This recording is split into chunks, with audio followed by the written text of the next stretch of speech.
Assalamualaikum semuanya.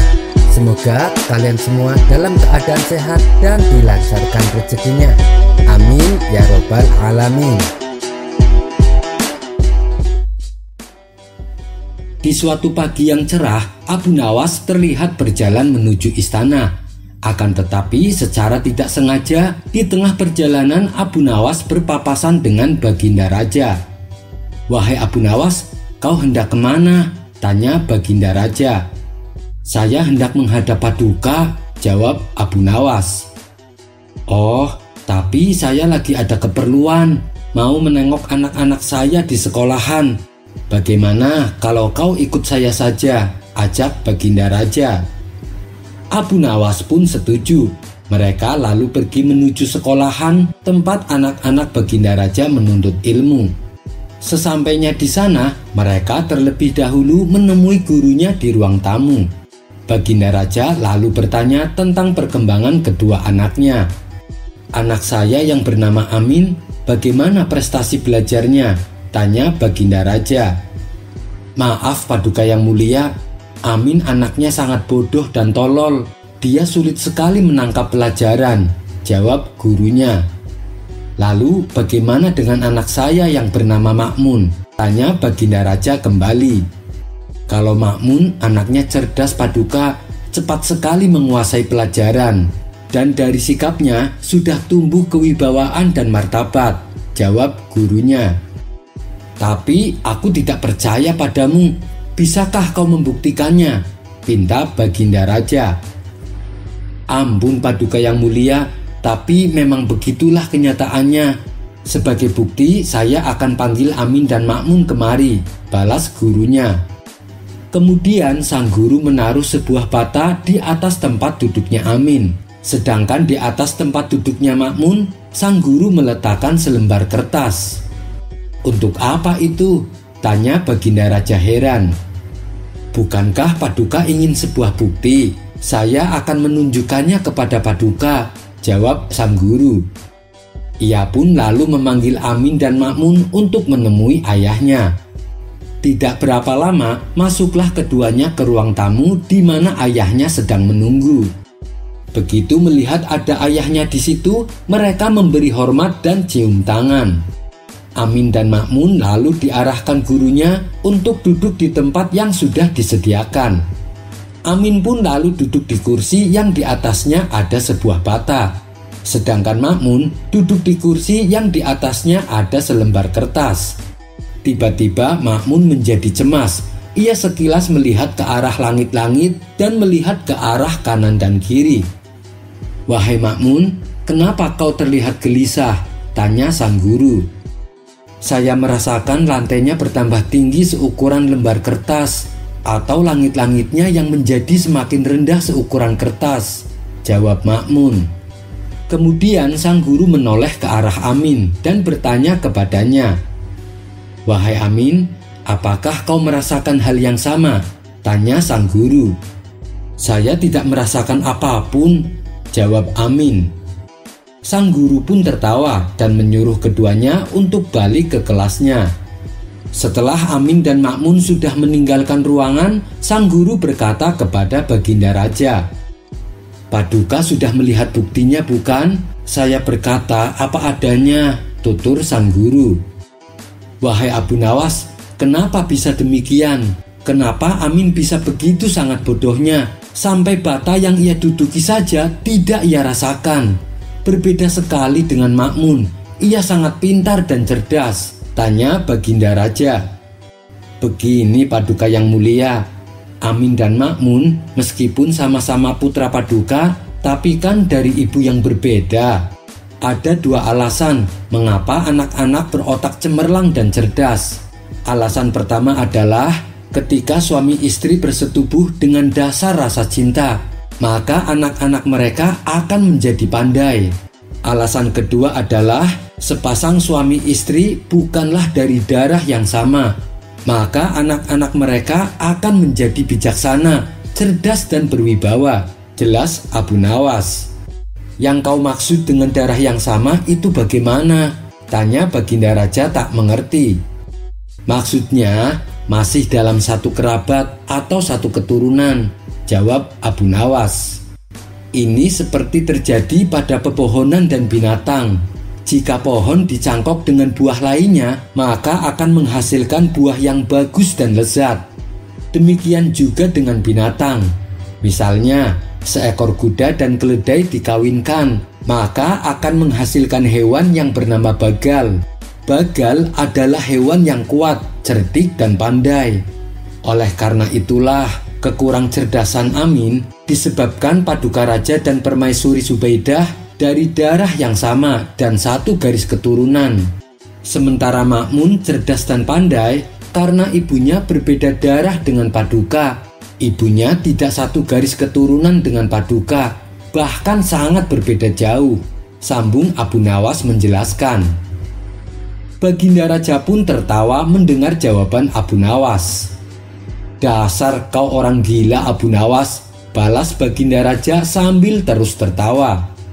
Akan tetapi, sang guru yang juga ikut mendengar penjelasan tersebut sangat mempercayai perkataan Abu Nawas. Kisah selanjutnya. Meski dikenal memiliki tingkah konyol dan kadang nyeleneh, akan tetapi di balik itu semua, Abu Nawas ternyata memiliki kecerdasan yang membuat semua orang menjadi kagum, termasuk Baginda Raja sendiri. Sebagai seorang pemimpin negeri, Baginda tak segan-segan memanggil Abu Nawas hanya untuk membantu memecahkan masalah kenegaraan. Suatu hari, ketika Abu Nawas sedang bersantai di rumahnya, tiba-tiba datang beberapa prajurit kerajaan. Mereka meminta Abu Nawas untuk menghadap Baginda di istana. Abu Nawas pun segera bergegas menuju ke istana bersama para prajurit tersebut. Setibanya di istana, Baginda Raja Harun al-Rasyid mengutarakan maksud dari dipanggilnya Abu Nawas. Wahai Abu Nawas, aku memanggilmu karena aku butuh solusi akan sebuah masalah yang cukup serius. Mohon ampun Paduka yang mulia, kiranya apa yang bisa saya bantu? Tanya Abu Nawas. Baginda mengatakan jika dirinya telah mendapat laporan tentang seorang saudagar kaya yang kikir dan menolak untuk membayar zakat. Mendengar cerita rajanya itu, Abu Nawas kemudian memberi solusi. Mengapa Baginda tidak panggil saja dia ke istana, kemudian masukkan saja dia ke penjara? Saran Abu Nawas. Wahai Abu Nawas, sebenarnya bisa saja aku berbuat begitu. Akan tetapi, apakah ada cara yang lebih baik atau yang lebih bijak untuk menyadarkannya, sehingga tidak harus langsung menghukumnya? Karena bagaimanapun juga, dulu sebelum menjadi saudagar, ia merupakan seorang yang sangat rajin bersedekah dan selalu membayar zakat tepat pada waktunya, jelas Baginda Raja. Abu Nawas sejenak terdiam. Kalau begitu, hamba minta waktu 3 hari untuk memikirkan caranya, kata Abu Nawas. Karena merasa percaya jika Abu Nawas dapat menyelesaikan masalah tersebut, Baginda pun memberi Abu Nawas waktu selama 3 hari, seperti yang ia inginkan. Abu Nawas pun kemudian meminta izin pamit pulang kepada Baginda Raja. Sepanjang perjalanan menuju rumahnya, Abu Nawas mulai memutar otak untuk mencari jalan keluar yang tepat. Padahal Abu Nawas sendiri menginginkan agar sang saudagar kaya itu segera dipenjara, sebab saudagar itu memang terkenal sangat pelit dan enggan membayar zakat, sehingga orang-orang di sekitarnya pun banyak yang membencinya. Tetapi karena keinginan Abu Nawas tidak sejalan dengan pemikiran Baginda Raja, mau tidak mau Abu Nawas harus menemukan cara lain yang sesuai dengan perintah Baginda, yaitu tanpa harus menggunakan kekerasan. 3 hari kemudian, Abu Nawas sudah menemukan cara tersebut. Ia pun segera bergegas menuju istana untuk menyampaikan solusinya kepada Baginda Raja. Melihat kedatangan Abu Nawas, Baginda langsung bertanya, "Wahai Abu Nawas, apakah engkau sudah menemukan caranya?" Tanya Baginda penasaran. "Sudah Paduka yang mulia, hamba sudah menemukan caranya." "Baiklah, coba beritahu aku caranya," tukas Baginda Raja. Caranya adalah saya dan Baginda Raja jadi pengemis. Lalu kita mengemis di rumah saudagar kaya yang pelit itu. Apakah Baginda bersedia? Tanya Abu Nawas. Meski Baginda merasa ragu akan ide konyol Abu Nawas itu, namun karena ingin menyadarkan saudara pelit tersebut, akhirnya Baginda Raja bersedia. Dengan mengenakan baju layaknya seorang pengemis, Abu Nawas dan Baginda Raja pergi menuju rumah saudagar pelit itu. Setibanya di rumah saudagar, mereka berdua tidak langsung mendatangi rumahnya. Mereka terus mengawasi sampai saudagar tersebut benar-benar ada di rumahnya. Beberapa saat kemudian, saudagar itu keluar dan duduk di teras rumahnya. Melihat hal tersebut, Abu Nawas dan Baginda Raja segera menghampirinya dan mengucapkan salam kepada saudagar itu. "Wahai Tuan, apakah Anda memiliki uang receh?" tanya Abu Nawas. "Tidak ada," bentak saudagar kikir dengan nada tinggi. "Kalau begitu, apakah Tuan punya pecahan roti kering, sekedar untuk mengganjal perut kami?" tanya Abu Nawas kembali. "Tidak ada," kata saudagar semakin kasar. "Baiklah, kalau begitu, bolehkah kami minta segelas air saja? Kami sangat haus, Tuan," kata Abu Nawas. "Rupanya kalian ini tidak sadar juga. Sudah aku bilang dari tadi, aku tidak punya apa-apa," kata saudagar itu mulai jengkel. Saat itu Abu Nawas pun langsung mengeluarkan ide cerdiknya. "Kalau Tuan tidak punya apa-apa, mengapa Tuan tidak jadi pengemis saja seperti kami?" usul Abu Nawas. Berkat perkataan Abu Nawas, wajah saudagar itu terlihat pucat, antara marah, kesal, tersinggung, sedih, bercampur aduk menjadi satu. Saudagar itu hanya terdiam. Ia teringat akan masa lalunya yang sangat miskin namun rajin bersedekah. Berbeda dengan kehidupannya yang sekarang. Ia sudah menjadi kaya raya, tapi malah menjadi seorang yang kikir, bahkan tidak pernah membayar zakat. Seketika itu juga tuan saudagar itu meneteskan air matanya. Ia pun mulai menyadari sifat kikirnya itu. Melihat saudagar itu menangis, Baginda Raja lantas berkata, "Bagaimana? Apakah sekarang engkau memilih menjadi orang kaya atau orang yang miskin? Jika ingin kaya, maka rajinlah bersedekah dan bayarlah zakat. Tapi jika tidak mau kaya, mengemislah saja seperti orang ini," kata Baginda Raja sambil menunjuk Abu Nawas. Kemudian Abu Nawas membaca sepenggalan ayat Al-Quran tentang pedihnya azab bagi orang-orang yang enggan mengeluarkan zakat. Hal ini membuat tuan saudagar semakin menangis tersengguk-sengguk. Dalam kesedihannya itu, tuan saudagar merasa sangat terkejut begitu mengetahui jika salah seorang pengemis di depannya adalah Baginda Raja. Sehingga mulai saat itu juga saudagar kikir itu berubah menjadi orang yang baik dan dermawan. Ia pun rajin untuk bersedekah, membayar zakat, dan menjadi peduli dengan orang-orang sekitarnya. Kisah selanjutnya. Maraknya praktek ramalan tentang nasib seseorang membuat para pemuda di kota Baghdad jadi malas berusaha. Mereka hanya meyakini bila ramalan tentang dirinya bakal sukses, ia tak perlu berusaha.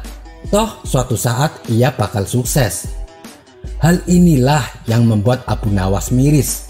Ia merasa pemuda zaman sekarang lebih mempercayai ramalan ketimbang giat berusaha. Muncullah ide pada diri Abu Nawas untuk menyadarkan para pemuda dengan cara yang unik. Pada esok harinya, Abu Nawas memulai aksinya. Ia pergi ke pasar untuk berjualan sandal. Ia pun menggelar tikar dan menjajakan dagangannya. Sandal-sandal yang ia jual, ia beri merek sendiri. Mereknya adalah Sandal Ajaib. Abu Nawas lalu berteriak kepada orang-orang menawarkan dagangannya. "Sandal ajaib, sandal ajaib, silahkan dipilih," teriak Abu Nawas berkali-kali. Hanya dengan beberapa teriakan, datanglah seorang pemuda menghampiri untuk melihat-lihat dagangannya. "Silahkan tuan, mau membeli sandal?" Tanya Abu Nawas. "Iya, apakah ini sandal ajaib?" tanya pemuda. "Tentu saja Tuan," jawab Abu Nawas dengan cepat. "Adakah sandal yang bisa merubah hidup saya yang miskin ini?" tanya si pemuda. "Apa maksud Tuan?" tanya balik Abu Nawas. "Begini, saya sudah lama miskin dan saya ingin sekali hidup kaya. Saya ingin membeli sandal yang bisa memberikan saya keberuntungan," ujar si pemuda.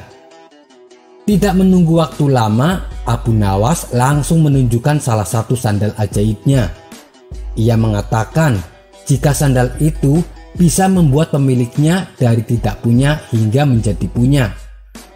Tertarik dengan kata-kata yang dilontarkan oleh Abu Nawas, tanpa berpikir dua kali, pemuda itu langsung membeli sandal ajaib yang dijual Abu Nawas. Pemuda itu segera memakai sandal ajaibnya dan meninggalkan Abu Nawas.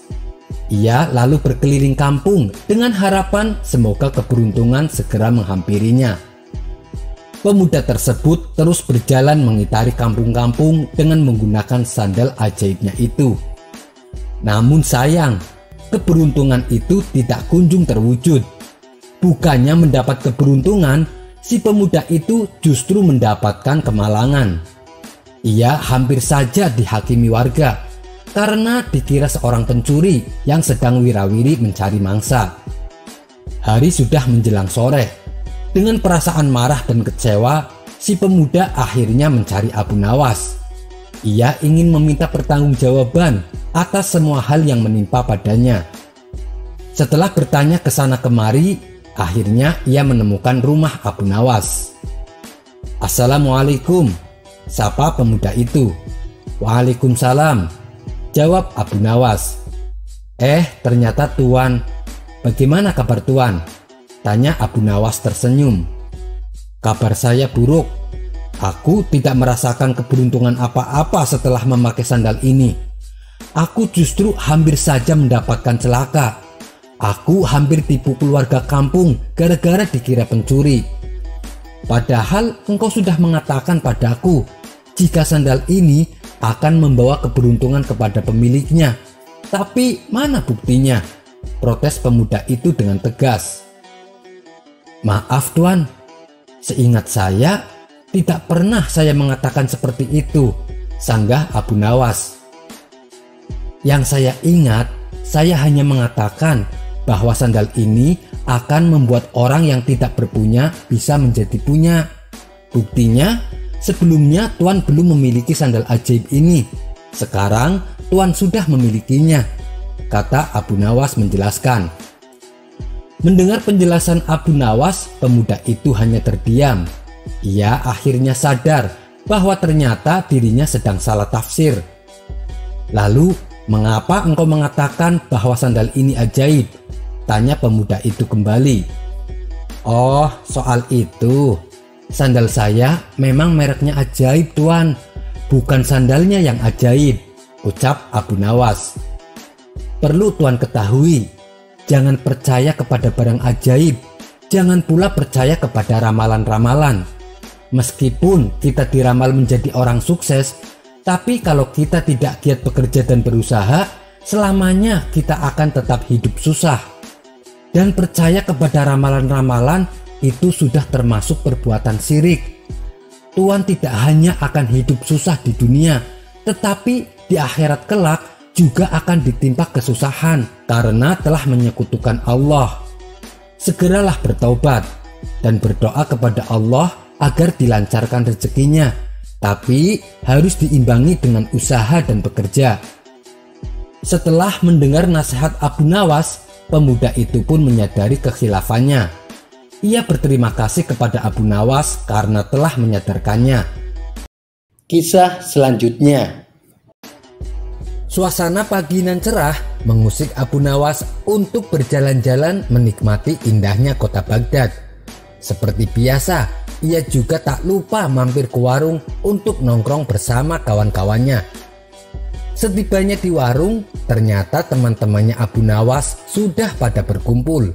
Mereka tampak asik sedang membicarakan suatu berita yang lagi hangat. Karena merasa ingin tahu, Abu Nawas pun lalu bertanya kepada mereka, "Kayaknya kalian lagi ngobrol serius nih. Apakah ada kabar terbaru?" tanya Abu Nawas. Salah satu temannya menjawab, "Ada, yaitu lomba tinju bebas. Hadiahnya 1 kilogram emas." "Benarkah?" tanya Abu Nawas kaget. "Apakah semua orang boleh mendaftar?" tanya Abu Nawas kembali. Mereka menjawab, "Lomba ini terbuka untuk umum Abu Nawas. Semua orang boleh mendaftar." "Memangnya kamu mau ikut Abu Nawas?" tanya mereka tertawa. "Iya, saya mau ikut mendaftar," jawab Abu Nawas mantap. "Apa? Kamu serius Abu Nawas?" tanya mereka tak percaya. "Maaf nih Abu Nawas, bukannya saya menghina, tapi badanmu kan kurus dan tenagamu juga tak begitu kuat." Namun Abu Nawas tidak menghiraukan ucapan temannya itu. "Kita lihat saja nanti siapa yang bakalan jadi juaranya," ujar Abu Nawas penuh percaya diri. Hari yang ditunggu-tunggu pun tiba. Semua orang berkumpul di lapangan untuk menyaksikan jalannya perhelatan tinju bebas. Kawan-kawan Abu Nawas juga berbondong-bondong ikut menghadirinya. Mereka penasaran dengan aksi Abu Nawas nantinya. Pertandingan demi pertandingan pun telah selesai dilaksanakan. Beberapa peserta ada yang mengalami cedera, ada juga yang sampai keluar darahnya. Dan kini tibalah giliran Abu Nawas melawan dengan petinju yang berbadan kekar dan besar. Dipanggillah nama petinju itu supaya masuk ke dalam ring. Ia pun masuk dengan gagahnya sambil mengepalkan tangannya, seolah tak sabar ingin menghajar Abu Nawas. "Gila, badannya gede banget," ujar kawan Abu Nawas. "Sekali tonjok bisa mati tuh Abu Nawas," sahut kawan lainnya. Namun saat nama Abu Nawas dipanggil, Abu Nawas sama sekali tidak menampakkan dirinya. Setelah ditunggu beberapa menit, Abu Nawas masih saja belum kelihatan. Maka dengan terpaksa pertandingan pun ditunda. Bukan main geramnya petinju tersebut. Baginya ini merupakan pelecehan. "Mana Abu Nawas? Mana Abu Nawas?" teriaknya penuh emosi. "Ada yang tahu di mana rumahnya? Aku akan menyeret paksa dia kemari," sambungnya. Beberapa orang lalu menunjukkan di mana alamat rumah Abu Nawas. Dengan langkah tegap, si petinju bergegas menuju rumah Abu Nawas. "Waduh, bakalan mampus tuh Abu Nawas," celetuk salah satu kawan Abu Nawas. Dengan dikawal beberapa orang dan panitia lomba, sampailah si petinju itu di depan rumah Abu Nawas. Saking emosinya, si petinju langsung mendobrak pintu rumahnya dengan sekali pukul. Akan tetapi saat ia mulai memasuki rumah Abu Nawas, ia tidak mendapati seorang pun di situ. Ia malah dikejutkan oleh sesuatu yang membuatnya sangat kaget. Badannya mendadak langsung gemetaran. Pasalnya, ia melihat terpampang celana pendek untuk tinju, tapi dengan ukuran yang sangat besar. Kontan saja, sang petinju tadi nyalinya langsung menciut. "Matilah aku. Ternyata yang bernama Abu Nawas tubuhnya pasti besar sekali. Celana pendeknya saja segitu. Bagaimana nanti orangnya?" pikir si petinju tersebut. Dengan langkah gemetaran, si petinju lalu keluar dari rumah Abu Nawas dan menemui panitia lomba. "Saya tidak mau meneruskan pertandingan ini. Saya memilih untuk mengundurkan diri," ucap si petinju tersebut. Akibat dari kecerdikan Abu Nawas ini, ia pun menjadi pemenangnya tanpa harus bertanding. Abu Nawas pun akhirnya mendapatkan hadiah 1 kilogram emas. Kisah selanjutnya. Suatu hari, Abu Nawas diajak para menteri istana berlibur ke tempat rekreasi. Tempat rekreasi yang dikunjungi adalah sebuah danau yang indah. Meskipun hari masih pagi, namun tempat tersebut sudah ramai didatangi orang-orang dari berbagai lapisan masyarakat. Abu Nawas tampak senang dan bahagia. Apalagi nanti akan ada acara makan-makan di tempat tersebut. Setelah puas menikmati indahnya pemandangan, tibalah waktunya acara makan-makan. Abu Nawas pun bergegas menuju pinggiran danau untuk cuci tangan. Namun setelah sampai di pinggiran danau, terjadi kegaduhan. Di situ terlihat banyak orang berkerumun sambil teriak-teriak. Rupanya salah satu menteri rombongan Abu Nawas ada yang terpeleset dan jatuh ke danau. Karena yang jatuh adalah pejabat negara, tentunya banyak yang ingin menolongnya. "Ayo, berikan tangan Anda, Tuan," kata salah satu warga. Namun keanehan terjadi. Pejabat tersebut ternyata tidak mau memberikan tangannya. Ia tampak keluar masuk dalam air sambil kepanikan. Abu Nawas yang melihatnya dari jauh merasa penasaran. Ia kemudian mendekati tempat di mana pejabat itu tercebur. Abu Nawas lantas berteriak kepada orang-orang, "Menyingkirlah kalian dari sini. Kalian semua tidak tahu cara menyelamatkannya. Lihat saja, ia sudah hampir tidak kuat dan tenggelam. Dan ia tentu tidak akan mau menuruti perkataan kalian. Apalagi dia seorang pejabat yang tidak suka dengan kalimat berikan. Jelas ia tak mau memberikan apapun termasuk tangannya. Gunakanlah kalimat terimalah. Niscaya ia mau mengulurkan tangannya. Lihatlah bagaimana aku bisa menolongnya dari tenggelam." Setelah itu Abu Nawas menuju tepi danau dan berkata, "Ayo Tuan, terima tanganku wahai pejabat." Ajaib, pejabat itu langsung menerima tangan Abu Nawas dan memegangnya kuat-kuat sambil berkata, "Mudah-mudahan Allah menyukaimu wahai Abu Nawas." Pejabat itu akhirnya bisa diselamatkan. Kisah selanjutnya. Di majelis tempat Abu Nawas mengajar, ia melihat salah satu muridnya sedang termenung. Abu Nawas lalu menghampiri murid tersebut. "Hei nak, ada apa denganmu?" tanya Abu Nawas. "Saya bingung Tuan Guru, kenapa perbuatan saya selalu dianggap salah?" jawab muridnya. "Memangnya apa yang telah kamu lakukan?" tanya Abu Nawas kembali. "Saya hanya ingin berbuat baik, tapi selalu saja ada orang yang menyalahkan saya," jawab muridnya itu kembali. Abu Nawas hanya tersenyum mendengar penuturan muridnya. Ia pun kemudian berkata, "Mari ikut denganku," ajak Abu Nawas kepada muridnya. Abu Nawas mengajak muridnya berkeliling kampung dengan membawa seekor keledai. "Naiklah kamu ke atas punggung keledai, biar saya yang berjalan untuk menuntunnya," ucap Abu Nawas. Belum juga lama berjalan, mereka berdua berpapasan dengan beberapa orang. Salah satu dari mereka mencibir dengan mengatakan, "Hei kawan-kawan, lihatlah anak itu. Dia enak-enakan naik keledai, sedangkan gurunya dibiarkan berjalan kaki. Sungguh anak yang tidak punya sopan santun." Mendengar hal itu, muridnya Abu Nawas segera turun dari keledainya. Ia meminta agar gurunya saja yang menaiki keledai. Abu Nawas pun menuruti permintaan muridnya itu. Tidak berapa lama kemudian, Abu Nawas dan muridnya kembali bertemu dengan beberapa orang yang berbeda. Salah satu dari mereka juga ada yang mencibir, "Hei kawan-kawan, lihat Abu Nawas. Dia enak-enakan naik keledai, sedangkan muridnya yang masih kecil dibiarkannya berjalan kaki. Sungguh orang tua yang tidak punya belas kasihan." Abu Nawas hanya tersenyum sembari menatap muridnya. Muridnya yang merasa tidak enak hati kemudian berkata, "Tuan Guru, bagaimana kalau kita berdua naik di atas punggung keledai?" Abu Nawas kembali menuruti permintaan muridnya. Tidak lama mereka berdua berjalan, mereka kembali bertemu dengan beberapa orang yang berbeda.